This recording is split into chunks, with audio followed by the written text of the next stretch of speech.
Sir నమస్కారం sir. నమస్తే అండి. సార్ రీసెంట్‌గా ఒక డాన్స్ షోలో అప్పటి 'మాయాబజార్‌లో' హిట్ సాంగ్ అయిన 'ఆహా నా పెళ్ళంట ఓహో నా పెళ్ళంట' అనే సాంగ్‌కి ఒక లేడీ కంటెస్టెంట్ ఆ షోలో డాన్స్ చేశారు.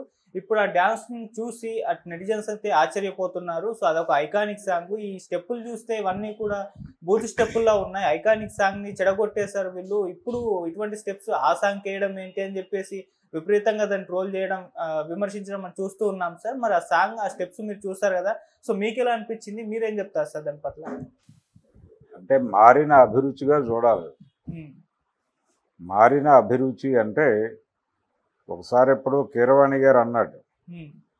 ఆయన 'బంగారు కోడి పెట్ట' లాంటి పాటలు చేస్తున్న టైంలో కొంతకాలం తర్వాత అంటే ఒక 30, 40 ఏళ్ల తర్వాత ఆ రోజుల్లో 'బంగారు కోడి పెట్ట' అని ఒక అద్భుతమైన ట్యూన్ చేశాడు మ్యూజిక్ డైరెక్టర్ గారు అని చెప్పుకుంటారు అని అన్నాడు ఆయన అప్పుడే. అలా అప్పటి అభిరుచి అది. అంతకుముందు చక్రవర్తి గారి మీద చాలా విమర్శలు ఉండేవి. సంగీతాన్ని చాలా ఇబ్బంది పెడుతున్నాడు ఇతను, సినిమా సంగీతాన్ని అధమ స్థాయికి తీసుకెళ్ళిపోతున్నాడు అని. అలా ప్రతి సందర్భంలోనూ ఎవరో ఒకరు ఇలాంటి విమర్శలకి గురవక తప్పింది కాదు. అలాగే డాన్సర్ల విషయంలోనూ, డ్యాన్స్ షోలకి సంబంధించి, అలాగే ఈ దీనికి అంటే సింగింగ్కి సంబంధించి, పాడటానికి సంబంధించి రకరకాల రియాలిటీ షోస్ చూస్తున్నాం మనం. వాటిలో చాలా పాటలని చాలా ఇబ్బందికరంగా పాడేస్తున్నారు కూడా. పాడేస్తున్నారు, జనాలు దాన్ని ఎంజాయ్ చేసేవాళ్ళు చేస్తున్నారు, ఇబ్బంది పడేవాళ్ళు పడుతున్నారు. అది వారి వారి అభిరుచులకు సంబంధించిన గొడవ. ఇక్కడ అహనా పెళ్ళి అంటే అహనా పెళ్ళి అంట అనేటువంటి పాట, దాని సందర్భము, అలాగే ఆ పాటను ట్యూన్ చేసినటువంటి వారు, రాసిన వారు, వారికి ఏ స్పిరిట్తో రాశారు, ఎలా ట్యూన్ చేశారు అనేది ఒకసారి చరిత్రలోకి వెళ్ళి చూస్తే అది కేవీ రెడ్డి గారి దర్శకత్వంలో వచ్చినటువంటి సినిమా. తెలుగు సినిమాకి సంబంధించి ఆయన్ని దర్శకులపతి అంటారు. డైరెక్షన్ అనేది ఒక యూనివర్సిటీ అయితే ఆయన ఒక కులపతి లాంటి వాడు అనేది ఆయనకి ఇచ్చినటువంటి ఒక గుర్తింపు. ఆయన డైరెక్షన్లో వచ్చినటువంటి సినిమా అది. పింగళ నాగేంద్రరావు గారు రాసిన పాట అది. ఘంటసాల గారు ట్యూన్ చేశాడు. ఆ సినిమాకి ఇద్దరు మ్యూజిక్ డైరెక్టర్లు, రాజేశ్వరరావు గారు, ఘంటసాల గారు. ఈ పాట ఘంటసాల గారు ట్యూన్ చేసిందే. ఇది కొంచెం ఒక విచిత్రమైన సందర్భంలో వచ్చే పాట ఇది. అంటే శశిరేఖగా ఘటోత్కచుడు వచ్చిన తర్వాత అప్పటి వరకు పెళ్లి చేసుకోనని మొరాయిస్తున్నటువంటి అమ్మాయి పెళ్లి చేసుకుంటాను అనటం, ఆ ఆనందాన్ని వ్యక్తం చేసేటువంటి సందర్భం కోసం క్రియేట్ చేసినటువంటి పాట ఇది. ఆ పాటని అంటే అక్కడ ఆ పాటలో భంగిమలు, ఆ పాటలో ఉన్నటువంటి స్టైలు, వీటిని అడాప్ట్ చేసుకుని వీళ్ళు వీళ్ళ పద్ధతికి అనుసరించుకుని వీళ్ళు అంటే ఒక రకంగా ఫ్యూజన్ చేసే ప్రయత్నం చేశారు. అందులో భాగంగా ఆవిడ విన్యాసాలు కొంచెం ఇబ్బందికరంగా కనిపించిన పరిస్థితి అయితే ఉంది. మరీ ఇంతగా రెడిక్యూల్ చేయాలా అనిపించేలాగా ఉంది. అయితే ఇంకొక సెన్స్లో చూస్తే, ఇంకో సెన్స్ అంటే దాన్ని అలాగే ప్రజెంట్ చేయాలని ఏముంది, వీరికి ఇలా అనిపించింది, ఇలా ప్రజెంట్ చేశారు, ఇది చూడగలిగితే చూడాలి, లేదంటే పట్టించుకోకూడదు, పట్టించుకోకపోవడం మంచిది అని అనుకోవడం బెటరు అనే పరిస్థితి అది కూడా అనిపించింది నాకు అది చూడగానే. ఇగ్నోర్ చేస్తే పోతుంది కదా, ఇలాంటివి ఇంకా రావచ్చు అని. అంటే నందమూరి బాలకృష్ణ గారు శివశంకరి పాట పాడి జనాలని అలరించారని ఆయన అనుకున్నారు, కానీ చాలామంది భయపడ్డ సందర్భం కూడా ఉంది. ఇది కూడా అలాంటిదే. అంటే ఆయన సిన్సియర్గానే ప్రయత్నం చేశాడు, ఈవిడ కూడా సిన్సియర్గానే ప్రయత్నం చేసి ఉండొచ్చు. అంటే ఆవిడకి, ఆ కొరియోగ్రాఫర్కి ఆ పాట పట్టింది, దీన్ని ఇలా చెయ్యాలి అని అనిపించింది వాళ్ళకి. ఈ అనిపింపజేయటం అనే ప్రయోజనమైన చేసింది కదా ఆ పాట. వాళ్ళకు ఒక మూమెంట్ని తెచ్చింది. ఆ మూమెంటు, ఆ పాట ద్వారా ఆ మూమెంట్ వచ్చింది వాళ్ళకి అనేది ఒక పాజిటివ్ అంశంగా అనుకుంటున్నాను. ఏదో కష్టపడ్డారు, ఆ కష్టం వాళ్ళు కష్టపడ్డారు, కానీ అది అందరికీ నచ్చాలని లేదు. చిరాకు పెట్టిన సందర్భం కూడా ఉంది. అది మరీ ఇదేమిటి అనిపించింది. అంటే ఏదో ఒక పని చేస్తే అది బాగుందా లేదా అనే అభిప్రాయాలు వస్తాయి. అలా మొండిగా చేసేసినటువంటి ఒక ప్రయత్నం, ఇది రాక్షస ప్రయత్నం అంటారు కదా మామూలుగా, అలాంటి ఒక దారుణం. ఈ కొరియోగ్రాఫర్ టేస్ట్కి సంబంధించిన గొడవ ఇది. గతంలో కూడా అంటే ఇది ఈ పాట కాబట్టి సరిపోయింది, వీళ్ళు బతికిపోయారు, విమర్శల వరకు పరిమితం అయ్యారు. ఏది సినిమా పాట, అది కన్ఫైన్గా సినిమా పాట. అది మాయాబజార్ సినిమా కోసం ఘంటసాల గారు ట్యూన్ చేసిన పింగళి వారి సాహిత్యం. వాళ్ళిద్దరూ లేరు ఇప్పుడు కాబట్టి, కేవీ రెడ్డి గారు లేరు, నాగిరెడ్డి గారు లేరు, చక్రపాణి గారు లేరు, ఎవరు లేరు కాబట్టి వాళ్ళు ఇష్టం వచ్చినట్టు చెలరాగిపోయి ఉండొచ్చు. కానీ ఆయన ఉన్నాడు అక్కడ మెడ్రాస్లో, నాగిరెడ్డి గారి పిల్లలు ఉన్నారు ఇంకా. వాళ్ళు ఎవరైనా చూస్తే గాయపడతారు, మేబీ వాళ్ళు కోర్టుకు వెళ్ళొచ్చు కూడా, వెళ్ళడానికి అవకాశం ఉంది. కానీ ఈ మేరకు అదృష్టవంతులు వీళ్ళు.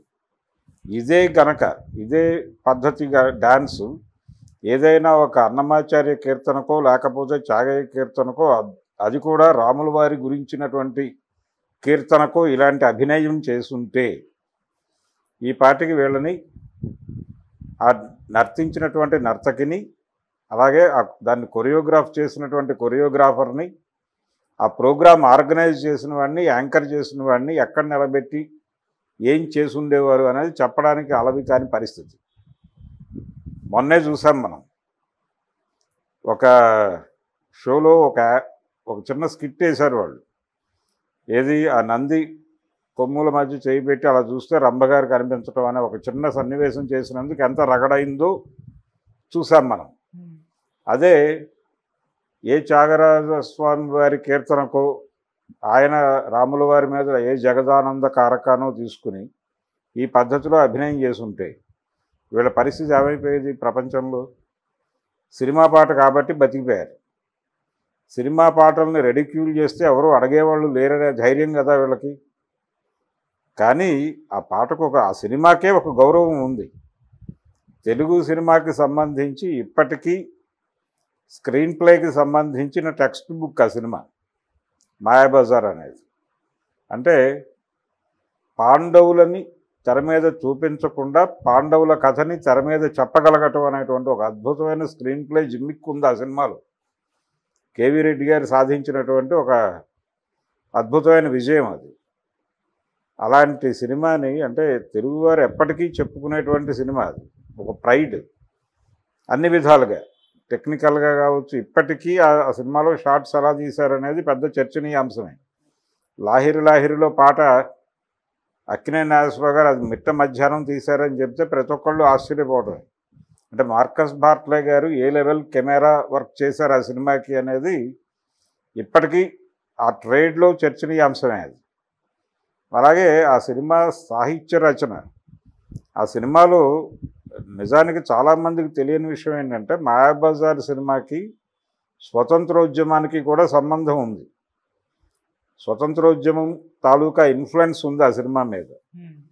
అంటే జాతీయ విద్య, మెకాలే విద్యా విధానానికి వ్యతిరేకంగా జాతీయ విద్యను ప్రతిపాదించాలి అనే ఉద్దేశంతో మచిలీపట్నంలో కోపల్ల హనుమంతరావు గారి నేతృత్వంలో ఏర్పడినటువంటి ఆంధ్ర జాతీయ కళాశాల స్పిరిట్ మాయాబజార్లో ఉంటుంది. అంటే అందులో ఘటోత్కచుడు ఆశ్రమంలో రమణారెడ్డి గారి ఆధ్వర్యంలో నడిచేటువంటి గురుకులం సెటప్ అంతా బందర్ నేషనల్ కాలేజీ ఐడియాలజీ తీసుకెళ్ళి అక్కడ పోసారు. ఇంతగా సామాజికంగా అంతగా కనెక్ట్ అయిపోయిన సినిమా అది, అంత గొప్ప వాల్యూస్తో నడిచినటువంటి సినిమా అది. అందులో పాటలు తీసుకొచ్చి ఇలా రెడిక్యూల్ చేయటం అనేది చాలా ఇబ్బంది పెట్టే అంశమే. ఏది సీరియస్గా సినిమాని పట్టించుకుని అభిమానించేవారికి. ఆ సినిమా షష్టి పూర్తి జరిపితే, అంటే 60 ఏళ్ల తర్వాత ఆ సినిమా స్క్రీనింగ్ వేస్తే, ఎక్కడ లామాకాన్లో, తర్వాత అపోలో హాస్పిటల్స్లో వాళ్ళ ఆడిటోరియంలో వేస్తే కిక్కిరిసిన ప్రేక్షకులతో నడిచింది అది 2 చోట్ల. అటువంటి ఆదరణ ఇప్పటికీ ఉంది. ఈ జనరేషన్ వాళ్ళకు కూడా అది ఒక టెక్స్ట్ బుక్ లాంటి సినిమానే అన్ని విధాలుగా. స్క్రీన్ ప్లేకి సంబంధించి, సినిమా టేకింగ్కి సంబంధించి, ఎడిటింగ్కి సంబంధించి ప్రతి అదొక బెంచ్ మార్క్ క్రియేట్ చేసిన సినిమా అది. అలాంటి సినిమాలో పాటలు రెడిక్యూల్ చేయటం, ఆ చిత్రాన్ని అపహాస్యం చేసే పద్ధతిలో వ్యవహరించటం, ఇది కొంత ఇబ్బందికరమే. కానీ ఇది అభిరుచికి సంబంధించిన సమస్య. ఇలా నర్తించడానికి తగిన పాట ఏమిటి అని వెతుక్కుంటూ వాళ్ళు ఈ పాటను చూస్ చేసుకున్నారు. ఓకే. ఈ పాటలో ఈ అతి చేయటానికి ఒక అవకాశం ఉంది. ఎందుకంటే అది సావిత్రి గారు అభినయించినప్పటికీ సావిత్రి గారిలో ఉన్నటువంటి ఘటోత్కచుడు అభినయిస్తున్నట్టుగా ఆవిడ అభినయించింది. అక్కడ కొంత ఆ పోకడలోనే అది ఉంటుంది, ఆ ధోరణి ఉంటుంది. ఆవిడ కొంచెం రంగారావు ఆవహించాడు అనేది ప్రేక్షకులు అనుభూతి చెందేలాగా నటించింది ఆవిడ. అది మామూలు వ్యవహారం కాదు. చూస్తున్నటువంటి ప్రేక్షకుడికి ఇద్దరూ కనిపిస్తారు ఆ పాట చూస్తుంటే. సావిత్రి గారు కనిపిస్తారు, రంగారావు కూడా కనిపిస్తాడు. ఆయన కనిపించకపోయినా సావిత్రిలో ఆయన్ని దర్శింపజేసింది ఆవిడ. ఆ స్థాయి నటన. అటువంటి పాటను రెడిక్యూల్ చేయటం అనేది ఖచ్చితంగా ఇబ్బంది కలిగించే అంశమే. వాటి గురించి లోతులు తెలిసిన వాళ్ళు ఎవరైనా ఇబ్బంది పడతారు, ఏమిటి దారుణం అని. కాకపోతే ఆయనే చెప్పినట్టుగా ఎవరో ఒకళ్ళు పుట్టించకపోతే కొత్త మాటలు ఎలా పుడతాయి అంటాడు అక్కడ రమణారెడ్డి. ఆ సినిమాలో డైలాగే అది, వేసుకో ఒక వీరతాడు అని. ఎవడైనా ఏదన్నా బాగా చెప్తే వీడికి ఒక వీరతాడు వేయండి అంటాడు ఆయన. అలా ఈ డైరెక్టర్కి కూడా ఒక వీరతాడు వేయాలి. ఈ పాట అంటే ఆ పాటని కంపోజ్ చేసినటువంటి కొరియోగ్రాఫరు, ఆయన అర్థించిన నటీమణి, వీళ్ళందరికీ కూడా వీరతాళ్ళు వేయాల్సినటువంటి పరిస్థితి, ఒక దౌర్భాగ్యం ఉంది మనకి. ఓకే, అది కల్చరల్గా తెలుగువారి సంస్కృతిలో భాగమైపోయిన సినిమా అది మాయాబజార్ అనేది. ఆ సినిమాలో పాటలు పట్టుకుని అలా రెడిక్యూల్ చేసినప్పటికీ ఇంకా నిరసనలు వ్యక్తం కావడం లేదు బలంగా. కాబట్టి ఇదే వీళ్ళు కనుక ఏదైనా త్యాగరాయ కృతి కనుక తీసుకునుంటే పరిస్థితి ఇంతకంటే దారుణంగా ఉండేది. ఇక్కడికి కనీసం ఇలాంటివి చేయకండి అని చెప్పగలిగితే, ఇలాంటివి చేయటం అనేది అంటే మా భావ ప్రకటన స్వేచ్ఛకు సంబంధించిన వ్యవహారం అంటే దాని గురించి ఎవడో మాట్లాడే ఆర్గ్యుమెంట్ లేదు. కానీ దానికి ఒక స్థాయి ఉంది, దానికి ఒక గుర్తింపు ఉంది, దానికి ఒక పర్పస్ ఉంది, దాని వెనకాల కొన్ని విలువలు ఉన్నాయి. విలువలు అనేది నేను నమ్మను, కానీ నా ఉద్దేశంలో విలువలు అంటే ఆ కంట్రిబ్యూషన్ చాలా గొప్ప కంట్రిబ్యూషన్ ఉంది దాని వెనకాల. అది మ్యూజిక్ డైరెక్టర్ది కావచ్చు, సింగర్ది కావచ్చు, నటించిన నటీమణిది కావచ్చు. వాళ్ళ కంట్రిబ్యూషన్ మీద ఒక గౌరవం ఉంది సమాజానికి. ఆ గౌరవాన్ని